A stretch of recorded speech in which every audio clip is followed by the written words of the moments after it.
Ahmad diamond radio channel के crime update हुम्फू 60 सूब एपिसोड असिबु ताबिरिबसिंबु जेम सेगुजमना तरामनुक चबोलोने कोकनो खुरमजरी ngasi tentakpa crime update case macha ani ka pujarke ahan ngasi siam nungai ba haigadra aduga akoigi bank ki fraud toba kangbu jam tara Jharkhand da leiba sigum loba akoigi fraud kangu ma haitare makoi mi tara ga taruk fakhre aduga haribasi makoi sina मियोय लिसिंग तरुक को कुन मरीदगी लुपा करोड़ कुंथ्रा खरे हेन खोंगत के आइबसिनी मखोइना खोंगत रिसी अखोगी KYC गी अदु UPI गी अदुगा अखोगी bar code हाइजब तारेको bar code से मयाम खंबियो bar code से मखादा हाफेट उचगे अखोगी समाइना मक अखोगी पोचै लेबा मतमदा इलेक्ट्रॉनिक्स डिवाइस अते इते लेकान समाइना सखै चिंगबदुनि को परेंग परेंग सखै चिंगबा अदुगा अखोगी क्यूआर कोड नंबम हाइतारे अखोगी अइन ताक्सरिसी खंगदबसिंगदनि को खंगबदन चदे अदुगा अखोगी क्यूआर कोड की फोन दगा अखोगी समाइना यूपीआई की तौबदो मरिक मरिक तौबा अदुगा अखोई व्हाट्सएप दगा क्यूआर कोड लौथोकपगी म थोकपदो मदुदना होसिकी बार कोड से समाइना अमुक्तंग खेतकांदा बैंक के पैसा से लोय लौथोकप याय सोंद ट्रांसफर तौब याय अदुगा हारिबा फ्रॉड सिंगसी अखोगी अल्ताफ कौबा मखक मदुदगी लीडर मा फाय अल्ताफ से मा फाबद पुलिस नो हंग पांगुदा हाइतारे मागी इमुंग मनुंग मखोई मा ममना मा अमदी हाइरकपदगी मखोई मपाग लोइना हाइतारे जाम तरादा सिगुम स्पेशल अखोगी बैंक के फ्रॉड तौबसी तमनबो होनबदा लुपा लाख कुन जंगी है 20 लाख संगे कॉलेज तक द्रिगी तानबदौनने जाम तरासी हजिक स्कूल का हांगदना अदगिदी अखोगी लैरोन मनुंग सिदा गाइसे का मकक मकक तौर क्लास का फजन चथबजानी मदुगी अरोनब फोटो वीडियो न चिंग गाइस अदुम सोशल मीडिया दे यामना वायरल ओइबने मैम खंबीरगनी झारखंड हारिबा मफम सिने दुगा जाम तरा हारिबि झारखंड की मनुंग लेबा मसिगी खुंगंग सिदी हान हानबदा टावर फोबो मोबाइल टावर लेरमदे अदुगा मोबाइल टावर लेत्रिनी मतमददि मखोगी उ मथक्ता काखतपा हैनौ जाम पांबी अदगी जंगल द चलगा काखलिनी अदुगा सोंदन वा nganगakpadana बैंक के ऑफिसर मा बैंक त थबक तौब मी दौन वा ngangaini मखोइना काखलगा आ मतोने ngangai इदुदी करे हाइतरे कोइगी बैंक की मी मानना बदि सोंगी फोन अमदना कोइगी करे हाइतरे ऑफिस मनुंगी साउंड गाजे कोइगी टाइप मेचिन फुबी मखोन मान बथोंग क्रिंग तौबगुम्बा मी ऑफिस त मी थबक चटपगी अद हैफेट कौबगी खोंजेन गुम्बसे थादो इनि स्वाइदा अद स्वाइ पायरा फोन दा हेलो आई बैंक तगिनी समाय समाय तौबने ऑल इंडिया के दुम बैंक तुदगी अदोम लॉटरी फावरे अदुना अदोम लॉटरी फावने अदोंगी पेसासी यामंदना कोइ पेसा काप ngamdre अदुना अदोम अकाउंट मिंगो हाइदो पिरुनु अकाउंट अखोइदसु हाइबिरकनु अदु अखोइ अकाउंट से लिंक लेबा नंबर नखोइ नंबर करमनो होजिक पारिसिरा अदु अरगदि फरे मसिदै दखोइ ओटीपी को थारके ओटीपी तुम ता हाइरो हाइदोइनी ओटीपी दो हाइरो बदै पैसा लोइ खाइदो खरदोइनेबो मसिगी थौदो वाथोकसु मयाम थोकिबगे हाइतरे ममांगदसु यामना तमजखरे हौजिकसु लेप लेतना अदुम चथरी अखोइना तमजना हाइजना अदुम चथरी हाइतरे ngarangsु खुइ इचिनाव मख कॉल तौरे मदुदी अखोइगी कार हाइतरे माइ कार लहोरो कार से मा थबक तौबनी सिदैदा कार से मा चल कदोरे को होंग न लौरो हाइदो पैसा न कापसलो हाइबनी मसि चुमजाला नाइने तौबिरुनु याम्बा मदु समाय समाय तौबनी हाइदना हाइबदगी चुम्मे नंग हाइदुगा चप मानरे अम नुंगाइजरे हारे थमकी ममांग दसो दुम यावखरे आई आसाम राइफल ओइना लेबनी मालोंगी एयरपोर्ट के स्टेद लेबनी अदो आई मणिपुर थबक तारक सही तरे निपान सुरे अदो आई हुजिक्सी मफम से पोस्टिंग चटकदोरे अदो आई मणिपुर लेरिंगै सिदा अल्टो कार खक थौजबनी और स्विफ्ट कार में थौजबनी मसे अइना पूरा चटपदो फरक तारे आई राजस्थान दगिनी अदो मफम सिदा आई कार से इन लेबदी लुपा लाख तरे मंगा तरुक तरे निपान द लेजबनी अदो सुमनतंगी लानी मखाइद लहोरो पैसा से आई मैमदसु हाइजनिंगद्रे मसे समाय समाय तौबने थाजदना पैसा लौथोखरो खोइसदसु फंगदो ma'am यावरदुनी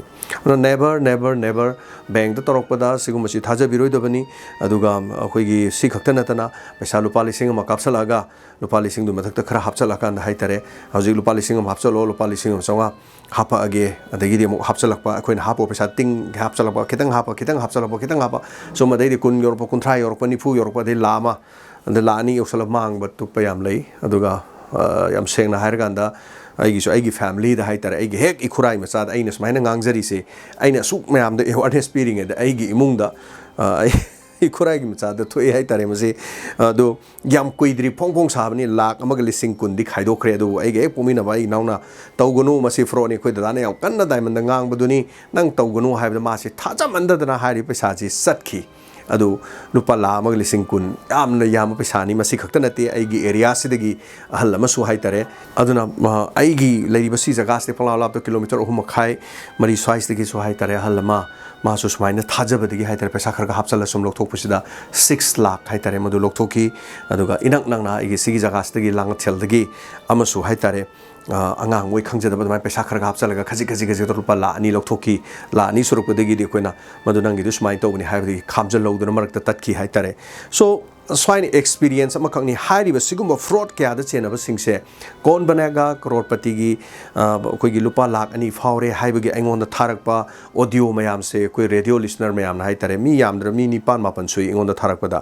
adu aina tawbirunu haini am khamjai adu masi pura makse khangbadi loina khange oja guru mayam halaman chinau mayam loin khange hairi ba sigumba fraud ta chena ba mi ni hari se koi gi fari se jam tarai mafan phangam de habadu mi tratruk fare tratruk se makoi gi record amagi matungina mi lising taruka akoi gi kunmari makhoi dagi makhoina thak tawroga pesa lokthoki besil pa crore kunthra mukni haibasini adugi makhoi gi altap makok ching bado adu sufai haibasini adu sikakta nate all india ai manung da jam tara da leidi phangam da basu ko to mayam leidi bani hai tare so masini nungai ba paw amana aduga handak si am nungai taba paw mukhak thui masi mayam na su khoi gi diamond gi crime gi aduga update chitabi basing nei ngoda sembiu haidani yam kan haibire adu ai masigi pau se ayam kana khomjan jabane adu upai leite masi upai leite haijabadi aseng ba pau se kadai di logudage haibada aina mafam du chacharu na chadi do ai gi su tonga ton ba relative oi ba kaino sing sida rele mayam se loina ama pa badagi madu section na sai chai chi changa pa jabani haijariba aduna hariba side asida aina pa jabada case Rabia Saifi aduga Rabia Elais Sabia asukawi mase Muslim nupi amakangni chahi kun ga mathoi khakta ngariba mai case si India gi leriba news channel sing na amata cover taude aduga akhoi gi kari hai tare akhoi gi aduga magi maming si Rabia Saifi aduga Safia asukawi mase aduga akhoi Sangam Bihar hai tare Delhi gi manung ni Bihar haiba sida mayamna Bihar na khalluni aduga कोई पुंछ बिहार दिल्ली की मनुंग बिहार पन बलम सियामना ले अदुगा Koyna train दा सुम मयाम दिल्ली दगा चटपी कांदा बिहार दि लान थोरा अबा यूपी दिल्ली दि योक्सला कांदा बिहार ममिंग से तुम थाबा दुम उबने अदुगा दिल्ली की मनुंग अते अते सुम चट कांदा जो बिहार पन बसियाम ले हाइ तारे पुंछ बिहार अदुगा संगम बिहार सुमाइन पन बसे मयाम से खंबिरा मगन अदु महाक से मुस्लिम नुपी मचा म खंगने अदुगा महाकना तौरिबा थबक सिना दिल्ली द सिविल डिफेंस की ऑफिसर हाइ तारे कोई गिदुमा सिविल डिफेंस की अदुगुम्बा थबक तौबा मियो अमा खंगने महाकी मथौसे अदुगा DC office aduga te te de thabak tawbane sumaina aruba mokhoigi polom kya mangon so mo pahele na mama pa da sumana hairami hai sima so je hangto kan dane khoigi tarang upu ma lei paisa je lupa lakh na te crore da lei jani adu paisa me am je puraga ne mok chat leba gari de chalaga khoi official sing meam leiba officer meam paisa je yen nei kari gino haidi khangdi paisa meam je adu khoi di pai de so du khak to pai bani hai bo wafam se he hai adu ma se adu mo paisa pai bi se kari gumba khoi gi ghotala ai tare kari hai do no khoi gi case scam hai tare ne ko scam case kum da ma se khang ba ma na lei rabra hai bo wafam sini aduga mahak se khanghodana 26 August ma se thi ba khangi da bhai tare nukti gi pungni pan da ma se yum da halak pani he numidang ni pungni pan se adu uniform se li ai screen da mai masak si uhan jage aduga magi hojigi uniform ji sela mayum de hanjar pani tang kuntruk sima halaktre kari gino halakte mama pa si pakhatna tawr ma ji mabung ma sulei mama pa sulei phone tawre phone to kan switch off haibe wan so switch off hai nu ma tha sare ma si thi ba khangdre adugadi sumaina koi thi na ringai da ma se khoi gi Faridabad ki hai tare mafam aduga masdei da ma gi asi be se khoi gi Faridabad ki pali hari bom pham se asi baksang we lerame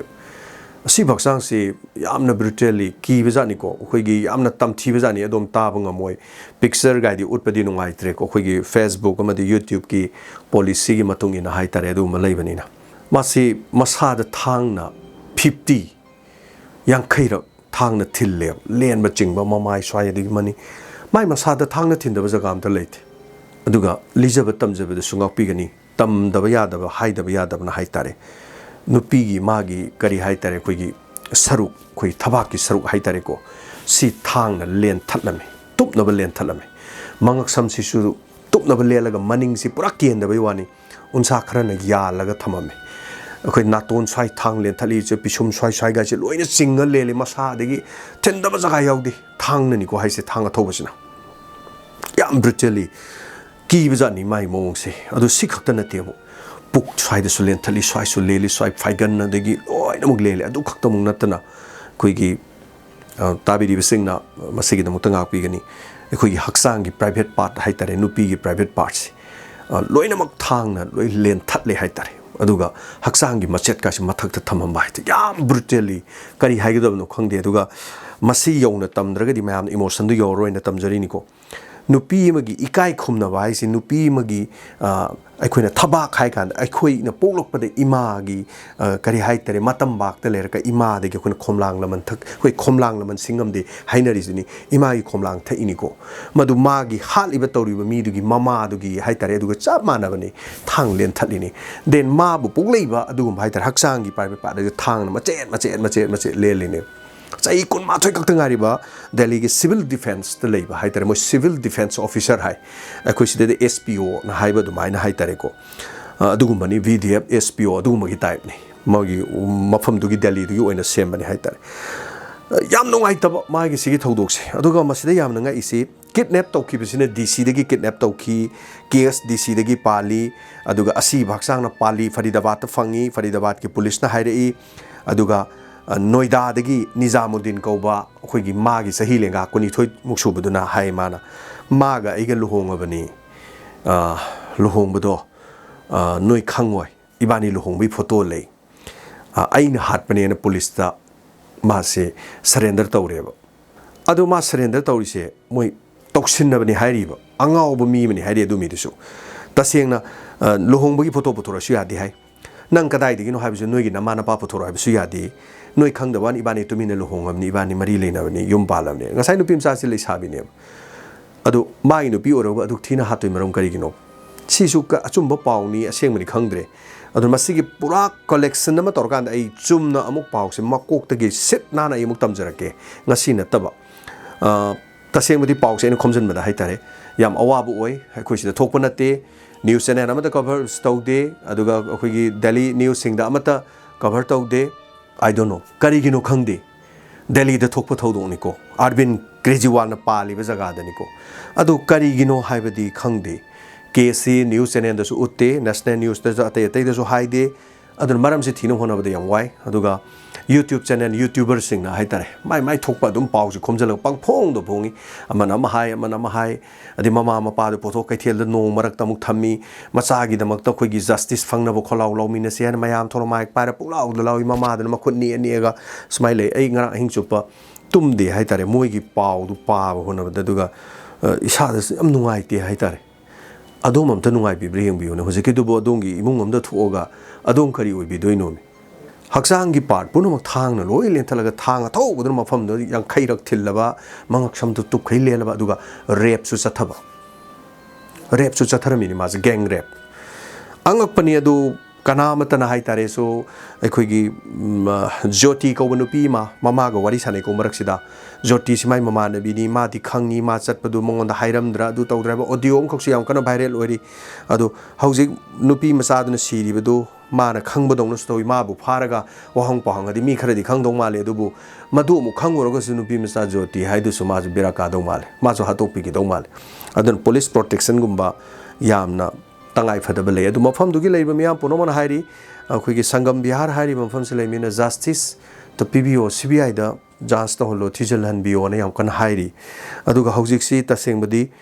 ꯏꯃꯨꯡ ꯃꯅꯨꯡꯅ ꯍꯥꯏꯔꯤ ꯑꯊꯨꯕ ꯃꯇꯝꯗ ꯁꯔꯀꯥꯔꯅ ꯑꯌꯥꯕ ꯄꯤꯕꯤꯔꯣ ꯑꯩꯈꯣꯏ ꯏꯁꯥꯅ ꯏꯁꯥꯕꯨ ꯁꯤꯖꯔꯒꯦ ꯃꯕꯨꯡꯅꯦ ꯃꯃꯥꯅꯦ ꯃꯄꯥꯅꯦ ꯖꯟꯇꯔ ꯃꯟꯇꯔꯗ ꯃꯣꯏ ꯑꯊꯨꯕ ꯃꯇꯝꯗ ꯃꯣꯏ ꯑꯗꯨꯗ ꯐꯝꯃꯒ ꯃꯣꯏ ꯁꯨꯁꯥꯏꯠ ꯇꯧꯖꯔꯒꯦ ꯁꯔꯀꯥꯔꯅ ꯑꯩꯈꯣꯏ ꯁꯤꯖꯕ ꯌꯥꯕꯒꯤ ꯑꯌꯥꯕꯗꯨ ꯄꯤꯕꯤꯔꯣ ꯑꯩꯈꯣꯏ ꯐꯥꯕꯤꯔꯅꯨ ꯁꯤꯅꯤ ꯑꯗꯨ ꯏꯁꯥ ꯏꯊꯟꯇ ꯁꯨꯁꯥꯏꯠ ꯇꯧꯕꯁꯤ ꯌꯥꯗꯦꯀꯣ ꯃꯩ ꯊꯥꯖꯒꯦ ꯍꯥꯏꯕꯁꯤ ꯏꯟꯗꯤꯌꯥꯒꯤ ꯂꯣꯅ ꯌꯥꯗꯦ ꯑꯗꯨꯅ ꯃꯔꯝ ꯑꯣꯏꯔꯒ ꯁꯤꯖꯕ ꯍꯥꯏꯗꯨꯗꯤ ꯁꯤꯖꯒꯦ ꯂꯥꯛꯄꯗ ꯑꯗꯨꯝ ꯄꯨꯂꯤꯁꯅ ꯐꯥꯒꯅꯤ ꯁꯨꯁꯥꯏꯠ ꯇꯧꯕꯁꯤꯡ ꯍꯥꯏꯇꯥꯔꯦꯀꯣ ꯑꯩꯈꯣꯏꯒꯤꯁꯨ ꯑꯥꯏꯔꯟ ꯂꯦꯗꯤ ꯀꯣ ꯑꯩꯈꯣꯏꯒꯤ ꯀꯩꯅꯣ ꯇꯧꯀꯥꯟꯗ ꯑꯗꯨꯝ ꯅꯥꯇꯣꯟꯗ ꯀꯩꯅꯣ ꯇꯧꯔꯒ ꯅꯝꯗꯅ ꯀꯥꯞꯁꯜꯂ ꯊꯝꯃꯤꯗꯨꯅꯦꯕ ꯁꯣ ꯁꯨꯃꯥꯏꯅ ꯇꯧꯗꯅ ꯁꯤꯖꯒꯦ ꯍꯥꯏꯕꯗꯤ ꯌꯥꯗꯦ ꯃꯣꯏꯅ ꯍꯥꯏꯅ ꯌꯥꯕꯤꯔꯣ ꯁꯤꯅꯤ ꯑꯩꯈꯣꯏ ꯁꯤꯈ꯭ꯔꯒꯦ ꯁꯤꯅꯤ ꯑꯩꯈꯣꯏ ꯏꯆꯥꯅꯨꯄꯤꯒꯤ ꯖꯁꯇꯤꯁ ꯄꯨꯊꯣꯛꯏꯗꯧꯕ ꯑꯣꯏꯔꯗꯤ ꯑꯩꯈꯣꯏ ꯁꯤꯖꯈ꯭ꯔꯒꯦ ꯑꯩꯈꯣꯏ ꯈꯥꯡꯕ ꯉꯝꯗ꯭ꯔꯦ ꯃꯕꯨꯡꯗꯨꯅ ꯇꯝꯃꯦ ꯑꯩ ꯃꯕꯨꯡ ꯑꯃꯅꯤ ꯑꯩ ꯃꯕꯨꯡ ꯑꯃ ꯑꯣꯏꯔꯒ ꯑꯩ ꯆꯤꯟꯁꯤꯅ ꯑꯩ ꯀꯃꯥꯏꯅ ꯇꯝꯃꯣ ꯍꯥꯏꯅꯣ ꯏꯆꯟꯅꯨꯄꯤꯒꯤ ꯍꯛꯆꯥꯡꯒꯤ ꯁꯔꯨꯛ ꯄꯥꯠ ꯈꯨꯗꯤꯡꯃꯛ ꯃꯆꯦꯠ ꯃꯆꯦꯠ ꯀꯛꯊꯠꯂꯤ ꯊꯥꯡꯅ ꯁꯨꯃꯥꯏꯅ ꯇꯧꯋꯤ ꯇꯝꯃꯦ ꯃꯕꯨꯡꯗꯨꯅ ꯌꯥꯝ ꯅꯨꯡꯉꯥꯏꯇꯦ ꯑꯗꯨꯅ ꯂꯩꯔꯤꯕ ꯋꯥꯐꯝꯁꯤ ꯁꯤꯅꯤ ꯑꯆꯧꯕ ꯑꯩꯈꯣꯏꯒꯤ DCDꯒꯤ ꯘꯣꯇꯥꯂꯦ ꯑꯃꯗ ꯍꯥꯏꯕꯗꯤ ꯁ꯭ꯀꯦꯝ ꯑꯃꯗ ꯃꯥꯁꯤ ꯈꯪꯕ ꯃꯥꯜꯂꯦ ꯃꯗꯨꯗ ꯃꯍꯥꯛꯅ ꯍꯥꯏꯗꯣꯛꯈꯤꯅꯤ ꯍꯥꯏꯕꯗꯒꯤ ꯈꯪꯗꯅ ꯇꯧꯔꯤꯕ꯭ꯔꯥ ꯑꯗꯨ ꯈꯛꯇꯪꯒꯤ ꯑꯣꯏꯔꯒꯗꯤ ꯔꯦꯞꯇꯤ ꯇꯧꯔꯣꯏꯅ ꯑꯗꯨ ꯔꯦꯞꯁꯤ ꯑꯃꯨꯛ ꯆꯠꯊꯔꯝꯃꯤ ꯃꯔꯝꯁꯤꯅ ꯀꯃꯥꯏꯅꯅꯣ ꯍꯥꯏꯕ ꯋꯥꯐꯝꯁꯤꯅꯤ ꯑꯗꯨꯒ ꯃꯁꯤꯗ ꯑꯣꯗꯤꯑꯣ ꯈꯣꯟꯖꯦꯜ ꯑꯃ ꯖꯣꯇꯤ ꯀꯧꯕꯤ ꯃꯃꯥꯟꯅꯕ ꯑꯃ ꯃꯃꯥ ꯋꯥꯔꯤ ꯁꯥꯟꯅꯕꯒꯤ ꯚꯥꯏꯔꯦꯜ ꯌꯥꯝ ꯀꯟꯅ ꯑꯣꯏꯔꯤ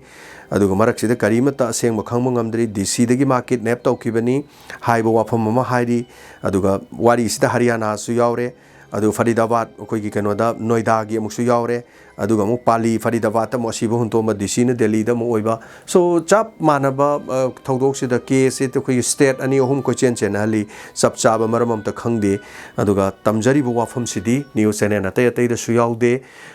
ꯃꯃꯤꯡ ꯆꯠꯂꯕ ꯏꯟꯗꯤꯌꯥꯒꯤ ꯂꯩꯔꯤꯕ ꯅ꯭ꯌꯨꯁ ꯆꯦꯅꯦꯜ ꯑꯃꯇꯅ ꯀꯚꯔ ꯇꯧꯗꯦ ꯏꯟꯇꯔꯅꯦꯁꯅꯦꯜꯒꯤ ꯅ꯭ꯌꯨꯁ ꯑꯃꯠꯇꯅ ꯀꯚꯔ ꯇꯧꯗꯦ ꯀꯔꯤꯒꯤꯅꯣ ꯍꯥꯏꯕꯗꯤ ꯑꯩꯁꯨ ꯈꯪꯗꯦ ꯑꯗꯨꯅ ꯃꯤꯌꯥꯝꯅ ꯇꯝꯕꯤꯔꯛꯎ ꯍꯥꯏꯗꯅ ꯃꯁꯤꯒꯤ ꯌꯥꯝ ꯍꯥꯏꯕꯤꯔꯛꯄꯗꯨꯅ ꯑꯩ ꯍꯧꯖꯤꯛ ꯐꯥꯎꯕꯒꯤꯗꯤ ꯁꯥꯚꯤꯌꯥ ꯁꯥꯏꯐꯤ ꯑꯦꯂꯥꯏꯁ ꯔꯕꯤꯌꯥꯁꯨ ꯑꯗꯨꯝ ꯍꯥꯏꯕ ꯁꯥꯚꯤꯌꯥꯁꯨ ꯑꯗꯨꯝ ꯍꯥꯏꯕ ꯃꯥꯏ ꯃꯃꯤꯡꯁꯦ ꯑꯅꯤ ꯑꯦꯂꯥꯏꯁꯁꯦ ꯔꯕꯤꯌꯥ ꯁꯥꯚꯤꯌꯥ ꯑꯅꯤ ꯑꯗꯨꯝ ꯀꯧꯏ ꯃꯌꯨꯝꯗ ꯑꯗꯣ ꯍꯥꯏꯔꯤꯕ ꯅꯨꯄꯤ ꯃꯆꯥ ꯆꯍꯤ 12 ꯈꯛꯇ ꯉꯥꯏꯔꯤ BSc ꯃꯥ ꯑꯩꯈꯣꯏꯒꯤ ꯗꯦꯜꯂꯤꯒꯤ ꯁꯤꯚꯤꯜ ꯗꯤꯐꯦꯟꯁ ꯑꯣꯐꯤꯁꯔ ꯑꯣꯏꯅ ꯊꯕꯛ ꯇꯧꯕꯅꯤ ꯑꯗꯨꯒ ꯃꯌꯨꯝꯗ ꯑꯥꯒꯁꯀꯤ ꯇꯥꯡ 16ꯗ ꯍꯜꯂꯛꯈꯤꯗꯕꯅꯤ ꯄꯨꯡ 9 ꯇꯥꯕꯗ ꯃꯣꯕꯥꯏꯜ ꯁ꯭ꯋꯤꯆ ꯑꯣꯐ ꯇꯧꯔꯝꯕꯅꯤ ꯃꯊꯪꯒꯤ ꯅꯨꯃꯤꯠꯇ ꯍꯛꯆꯥꯡꯒꯤ ꯄꯥꯔꯠꯁꯤꯡ ꯂꯣꯏꯅ ꯀꯛꯊꯠꯂꯒ ꯃꯉꯛ ꯇꯨꯞꯈꯩ ꯂꯦꯜꯂꯒ ꯍꯥꯠꯂꯒ ꯍꯨꯟꯇꯣꯛꯑꯝꯕꯅꯤ ꯃꯥꯒꯤꯗꯃꯛ ꯖꯁꯇꯤꯁ ꯄꯤꯕꯤꯌꯨ ꯍꯥꯏꯕꯁꯦ ꯃꯁꯤꯅꯤ ꯑꯗꯨꯕꯨ ꯌꯥꯝ ꯋꯥꯔꯧꯏ ꯀꯥꯡꯂꯨꯞ ꯈꯨꯗꯤꯡꯃꯛ ꯈꯔ ꯑꯃꯅ ꯍꯥꯏꯇꯥꯔꯦ ꯄ꯭ꯔꯤꯌꯥꯡꯀꯥꯒꯤꯗꯃꯛꯇꯗꯤ ꯊꯥ ꯑꯃ ꯆꯪꯅ ꯇꯧꯀꯥꯟꯗ ꯍꯥꯏꯗ꯭ꯔꯕꯥꯗꯇ ꯑꯩꯈꯣꯏꯒꯤ ꯅꯣꯡꯃꯩꯅ ꯀꯥꯞꯄ ꯍꯥꯠꯈꯤ ꯃꯗꯨꯒꯤ ꯈꯨꯍꯥꯠꯇꯣ ꯍꯥꯠꯄꯤꯌꯨ ꯍꯤꯟꯗꯨ ꯃꯨꯁꯂꯤꯝꯒꯤ ꯈꯦꯠꯅꯕ ꯊꯝꯕꯤꯒꯅꯨ ꯑꯗꯨ ꯇꯧꯒꯅꯨ ꯃꯁꯤꯗꯤ ꯇꯣꯉꯥꯟꯕ ꯋꯥꯐꯝ ꯑꯃꯅꯤ ꯍꯤꯟꯗꯨꯒꯤ ꯑꯣꯔ ꯃꯨꯁꯂꯤꯝꯒꯤ ꯍꯥꯏꯕꯒꯤ ꯋꯥ ꯅꯠꯇꯦ ꯑꯗꯨꯕꯨ ꯀꯔꯤꯅꯣ ꯐꯣꯡꯉꯤꯕ ꯄꯥꯎꯁꯤꯅ ꯀꯔꯤꯒꯤꯅꯣ ꯀꯔꯤꯒꯤ ꯌꯥꯎꯗ꯭ꯔꯤꯅꯣ ꯍꯥꯏꯕꯗꯤ ꯑꯩꯈꯣꯏꯁꯨ ꯍꯥꯏꯕ ꯉꯝꯗꯦ ꯑꯗꯨ ꯃꯁꯤ ꯃꯇꯥꯡꯗ ꯅꯤꯡꯁꯤꯡꯂꯨꯔꯒꯗꯤ ꯑꯩꯈꯣꯏꯒꯤꯁꯨ ꯍꯟꯗꯛꯇ ꯗꯤꯃꯥꯄꯨꯔꯗꯒꯤ ꯊꯣꯛꯈꯤꯕ ꯑꯗꯨꯒ ꯔꯣꯁ ꯑꯗꯨꯒ ꯃꯥꯒꯤ ꯃꯕꯨꯡꯒꯤ ꯍꯥꯏꯖꯕ ꯇꯥꯔꯦ ꯑꯩꯅ ꯚꯤꯗꯤꯑꯣ ꯑꯃ ꯁꯦꯝꯈꯤꯕꯗꯨꯅꯤ ꯑꯗꯨꯒ ꯄꯣꯁꯃꯣꯔꯇꯦꯝꯒꯤ ꯚꯤꯗꯤꯑꯣ ꯑꯗꯒꯤ ꯃꯗꯨꯒꯤ ꯀꯩꯅꯣ ꯄꯤꯌꯨ ꯌꯥꯗꯗꯅ ꯑꯗꯒꯤ ꯗꯣꯛꯇꯔꯅ ꯂꯥꯜꯂꯦ ꯈꯪꯉꯕꯗꯣ ꯃꯥꯏ ꯃꯊꯛꯇ ꯀꯅꯥꯝ ꯀꯔꯤꯝ ꯆꯠꯊꯕ ꯉꯝꯗꯦ ꯅꯍꯥꯟꯒꯤ ꯅꯨꯄꯤ ꯃꯆꯥꯁꯤꯒꯤ ꯍꯥꯏꯇꯥꯔꯦ ꯔꯥꯕꯤꯌꯥꯒꯤꯁꯤꯁꯨ ꯑꯃꯤꯠ ꯁꯥꯍꯁꯤ ꯍꯧꯖꯤꯛ ꯌꯥꯝꯅ ꯆꯥꯎꯕ BJPꯒꯤ ꯌꯥꯝꯅ ꯆꯥꯎꯕ ꯍꯣꯝ ꯗꯤꯄꯥꯔꯠꯃꯦꯟ ꯄꯥꯏ ꯂꯩꯅꯤ ꯃꯥꯅ ꯄꯨꯂꯤꯁꯇ ꯇꯛꯊꯔꯣꯅ ꯍꯥꯏꯗ꯭ꯔꯤꯕ ꯃꯗꯨꯒꯤ ꯃꯔꯝ ꯑꯩ ꯈꯪꯖꯗꯦ ꯑꯗꯨꯒ ꯇꯁꯦꯡꯅ ꯍꯥꯏꯔꯒꯗꯤ ꯃꯨꯁꯂꯤꯝ ꯅꯨꯄꯤꯅꯤ ꯑꯗꯨꯒ ꯑꯃꯤꯠ ꯁꯥꯍ ꯃꯨꯁꯂꯤꯝꯅꯤ ꯑꯗꯨꯒ ꯃꯥꯅ ꯀꯔꯤꯒꯤ ꯇꯧꯍꯜꯂꯣꯏꯗꯣꯏꯅꯣ ꯑꯗꯨ ꯃꯔꯝꯗꯨꯅ ꯅ꯭ꯌꯨꯁ ꯆꯦꯅꯦꯜꯁꯤꯡꯅ ꯍꯥꯞꯇ꯭ꯔꯤꯁꯤꯅ ꯀꯔꯤꯒꯤꯅꯣ ꯃꯗꯨꯒꯤ ꯃꯔꯝꯗ ꯑꯩꯁꯨ ꯈꯪꯗꯦ ꯆꯞ ꯆꯥꯕꯗꯨ ꯂꯩꯔꯀꯥꯟꯗ ꯃꯤꯌꯥꯝꯗ ꯄꯥꯎꯗꯝꯁꯤꯡ ꯃꯈꯥ ꯄꯤꯖꯒꯦ ꯉꯁꯤꯒꯤꯗꯤ ꯀ꯭ꯔꯥꯏꯝ ꯑꯞꯗꯦꯠꯁꯦ ꯁ꯭ꯋꯥꯏ ꯃꯇꯥꯡꯁꯤꯗ ꯂꯣꯏꯁꯤꯟꯖꯒꯦ ꯑꯗꯨꯒ ꯀꯔꯤ ꯐꯥꯎꯕꯤ ꯊꯃꯣꯏꯗ ꯑꯩꯈꯣꯏꯒꯤ ꯁꯐꯤ ꯑꯗꯨꯒ ꯃꯥꯒꯤ ꯃꯤꯁꯤ ꯍꯥꯏꯇꯥꯔꯦ ꯔꯕꯤꯌꯥ ꯁꯐꯤ ꯑꯗꯨꯒ ꯁꯕꯤꯌꯥ ꯁꯐꯤ ꯁꯪꯒꯝ ꯕꯤꯍꯥꯔꯗꯒꯤ ꯆꯍꯤ 19 ꯁꯨꯕ ꯅꯨꯄꯤ ꯃꯆꯥꯁꯤꯒꯤ ꯃꯤꯁꯤꯁꯤꯒꯤ ꯃꯇꯥꯡꯁꯤꯗ ꯑꯗꯣꯝꯒꯤ ꯊꯃꯣꯏꯗ ꯀꯔꯤ ꯐꯥꯎꯕꯤ ꯑꯗꯣꯝꯒꯤ ꯏꯃꯨꯡ ꯃꯅꯨꯡꯗ ꯑꯣꯏꯔꯝꯃꯗꯤ ꯀꯔꯤ ꯑꯣꯏꯒꯅꯤ ꯑꯗꯨꯒ ꯖꯁꯇꯤꯁ ꯐꯣꯔ ꯀꯔꯤ ꯍꯥꯏꯇꯥꯔꯦ ꯔꯕꯤꯌꯥ ꯁꯐꯤ ꯑꯗꯨꯒ ꯁꯕꯤꯌꯥ ꯁꯐꯤ ꯃꯈꯥꯗ ꯀꯃꯦꯟ ꯄꯤꯕꯤꯔꯝꯃꯨ ꯖꯁꯇꯤꯁ ꯃꯥꯒꯤ ꯑꯆꯨꯝꯕꯁꯦ ꯐꯪꯅꯅꯕꯒꯤꯗꯃꯛ ꯑꯗꯣꯝꯅ ꯃꯤꯑꯣꯏꯕ ꯑꯃ ꯑꯣꯏꯔꯒꯗꯤ ꯃꯗꯣꯝ ꯃꯌꯥꯝꯅ ꯑꯗꯩꯗ ꯀꯣꯃꯦꯟ ꯑꯃꯃꯝ ꯄꯤꯕꯤꯔ ꯃꯥꯒꯤ ꯀꯔꯤ ꯍꯥꯏꯇꯥꯔꯦ ꯄꯦꯟꯗꯕꯗꯣ ꯑꯩꯈꯣꯏ ꯐꯣꯡꯗꯣꯛꯁꯤ ꯈꯔ ꯌꯥꯝꯅ ꯍꯥꯏꯇꯥꯔꯦ ꯃꯗꯨꯒꯤ ꯃꯔꯤ ꯂꯩꯅꯕꯁꯤꯡꯅ ꯌꯧꯔꯀꯥꯟꯗ ꯃꯗꯨꯒꯤ ꯖꯁꯇꯤꯁ ꯑꯃ ꯍꯥꯏꯇꯥꯔꯦ ꯃꯁꯤꯅ ꯍꯦꯟꯅ ꯆꯠꯈꯤꯅ ꯃꯤꯌꯥꯝ ꯄꯨꯝꯅꯃꯛꯅ ꯍꯦꯟꯅ ꯈꯪꯅꯔꯀꯥꯟꯗ ꯀꯔꯤ ꯍꯥꯏꯅꯤ ꯂꯩꯕꯥꯛ ꯄꯨꯝꯅꯃꯛ ꯌꯧꯔꯦꯅ ꯃꯁꯤꯗꯤ ꯑꯗꯨꯒ ꯃꯤꯠꯌꯦꯡ ꯆꯪꯗꯕ ꯌꯥꯔꯣꯏꯅꯦ ꯍꯥꯏꯗꯅ ꯃꯔꯤ ꯂꯩꯅꯕ ꯆꯤꯞ ꯃꯤꯅꯤꯁꯇꯔ ꯑꯔꯕꯤꯟ ꯀ꯭ꯔꯤꯖꯤꯋꯥꯜ ꯐꯥꯎꯕ ꯌꯧꯅꯕ ꯑꯗꯨꯒ ꯀꯔꯤ ꯇꯧꯔꯤꯅꯣ ꯍꯥꯏꯕꯗꯣ ꯑꯁꯦꯡꯕꯗꯨ ꯄꯨꯊꯣꯛꯅꯕ ꯖꯁꯇꯤꯁ ꯐꯣꯔ ꯁꯕꯤꯌꯥ ꯁꯦꯐꯤꯒꯤꯗꯃꯛ ꯍꯥꯏꯇꯥꯔꯦ ꯁꯣ ꯊꯦꯡꯛ ꯌꯨ ꯁꯣ ꯃꯆ ꯉꯁꯤꯒꯤ ꯊꯧꯔꯝꯁꯤ ꯌꯥꯎꯕꯤꯕ ꯇꯥꯕꯤꯕ ꯁꯤꯒꯤꯗꯃꯛ ꯑꯗꯨꯒ ꯃꯇꯥꯡ ꯑꯁꯤꯗ ꯉꯁꯤꯒꯤ ꯀ꯭ꯔꯥꯏꯝ ꯑꯞꯗꯦꯠ ꯂꯣꯏꯁꯤꯟꯖꯔꯤ ꯆꯦꯛꯁꯤꯟꯅ ꯃꯌꯥꯝ ꯄꯨꯝꯅꯃꯛ ꯂꯩꯕꯤꯌꯨ ꯖꯦꯝꯁ ꯁꯦꯒꯨꯖꯝꯅ ꯑꯃꯨꯛ ꯍꯟꯅ ꯀꯣꯛꯅꯣꯅ ꯈꯨꯔꯨꯝꯖꯔꯤ